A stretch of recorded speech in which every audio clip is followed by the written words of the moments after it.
Seriously though, you can't let it go. America is like a dog with a hot spot on its butt, called the Middle East. And you think you have to keep licking it, but you're just making it worse. شو الموضوع ده قديم ولا ايه؟ Are you saying that America has to? Yeah. Oh no, not the You cone. need the cone, John. Not the cone. America needs the cone. Yes. We gotta get rid of Yeah. Bassem Youssef joins me now from Dubai. It's good to have you. How you doing? Hi, I'm good. How are you? I'm great. I'm not sure if you think this is a laughing matter. How much of what Donald Trump is saying, how much attention is it getting in the Middle East? Oh, he's getting a lot of attention. I mean, we're already having our own Donald Trumps in the Middle East, but they are opinion leaders, even heads of states, and very popular people. And this is why the Middle East is a one big mess. So please, America, learn from us. Please, because this is the prequel of what's happening now. So don't. Don't go there. What should we learn from you? You said, please, America, learn from us. What should we learn from you? Oh, yeah. Just don't get Donald Trump, because this is what happens when you put someone with Donald Trump in charge. Because we have our own bigoted, xenophobic, racist people who actually drive a lot of public opinion here. And this is what you get, like a lovely, beautiful Middle East, as you can all see. Yeah. So, you're a satirist, a comedian.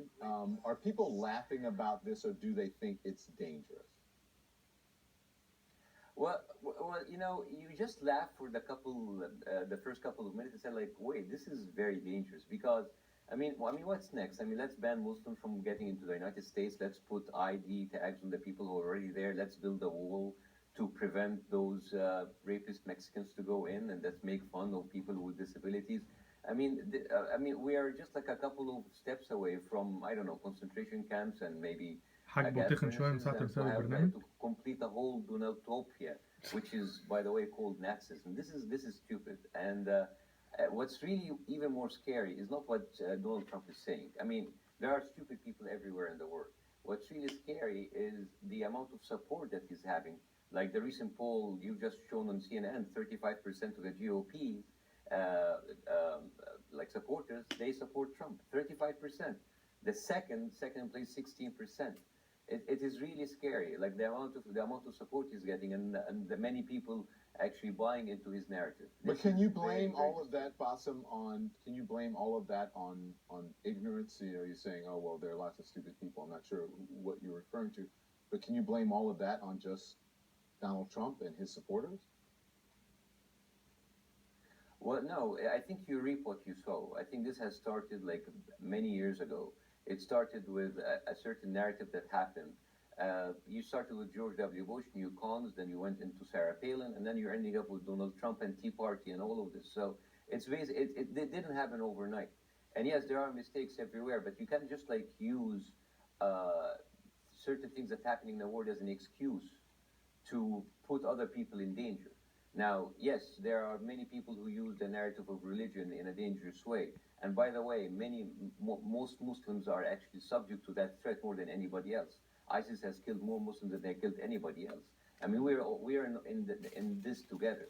But the thing is, you can't just like use that in order to alienate everybody else. We as Muslims, we don't have some sort of a collective mind that drives us. We don't have a secret Facebook group that we go in and we decide how we terrorize the rest of the world.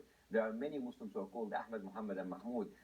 Some of them are devout, some of them are not. Some of them pray, some of them don't. Some of them are even atheists. Some of the people who look Muslims and look brown, they are Sikhs or Christian Arabs. Yeah. But the way that this is going, you create like a whole like collective mind of xenophobia, making people look at anybody in the street who look different than them as a potential time bomb. Okay. And this is why recently you had people who have been removed from airplanes because other passengers were not comfortable. Look at me. I don't have like a beard. But yes. I don't know. You may have just shaved it tonight. Yeah. That was the truth. But listen, a lot of Muslims in the Middle East have been critical of Donald Trump. He is losing some business, and I discussed that with him just last night. Listen. What I'm doing now is far more important. And I'm talking about for the Muslims. Mm-hmm. I'm doing good for the Muslims. What I'm doing now is far more important than any particular business I have in the Middle East. Makes a lot of money, does a lot of business. You think that that's a little hypocritical, don't you? Well, of course. I mean, I think Donald Trump hates Muslims unless they have very deep pockets. I mean, he's been in the Middle East and he's been actually having a lot of investment. He doesn't see them as a threat because of their money. But I think what he's doing was far more important, that he is driving that kind of narrative of hate and racism through people. And by the way, you asked me about, like, should we blame only those people who are ignorant about what's happening?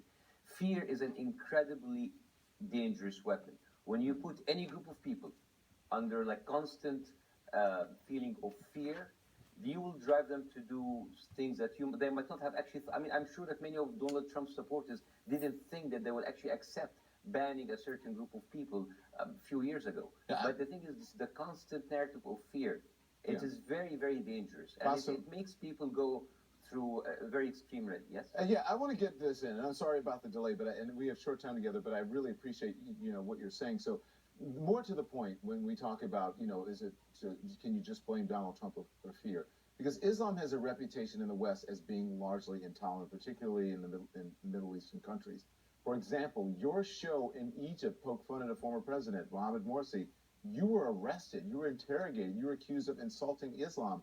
So how hard is it if it's hard for a comedian, right, to do this, can you understand why it may be hard for Americans who are not so familiar with Islam to understand the nuance here?